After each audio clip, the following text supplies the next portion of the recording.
Today, Jesus decides to select from the crowd 12 men whom he feels he can work with closely on his mission or in his ministry. And we hear all the 12 names that have been mentioned in today's gospel. There's something about these men.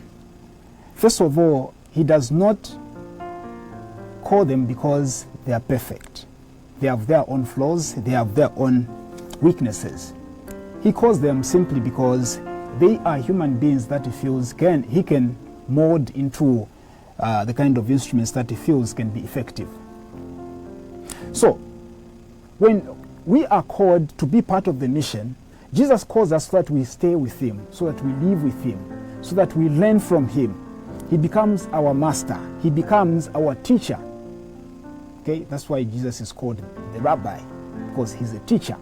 He has to teach us the new trade, evangelization. How can we be effective? And we are not chosen to live with him because we are perfect. We all have our own flaws. We are not perfect at all. We have our weaknesses. Sometimes we look at some people that are leaders in the church and begin to point fingers of judgment at them. How can that one be a leader? How can that one be a leader? Because that person is A, B, C, D. They do A, B, C, D. Timuziba, we know him, we know her. How can she be a leader? How can he be a leader? Many people begin to point those fingers. But who says those to be leaders are supposed to be perfect?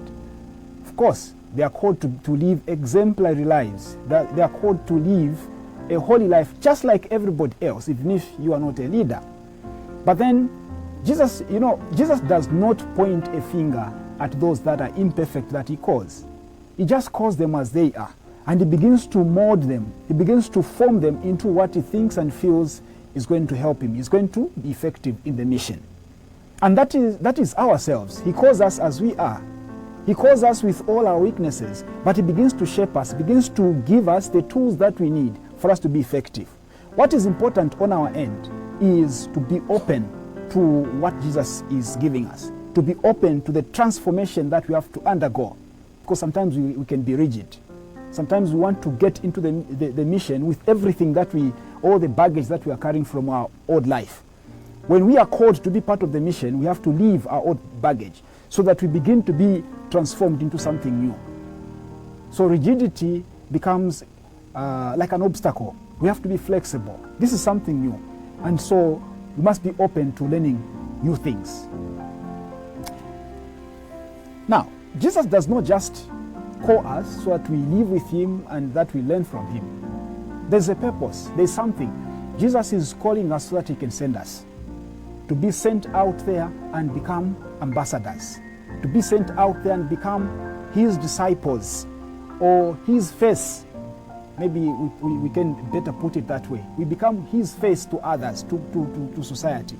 So that when others look at us, who are sent by Jesus, what they see in us is not our face. It is the face of he who sends us. There are many ways of participating in the mission of Christ. We have already learned from Jesus. The fact that you got baptized and you decided to be part of the church, you become a disciple. You have already made that decision. And now it is time to be sent and become an agent of evangelization. You can be married, you can be a priest, a sister, a religious, you can be a single person. Doesn't matter the state of life. But are you doing that which you have learned from Jesus? Are you doing that which you have been given by Christ to do in the vineyard? Amen.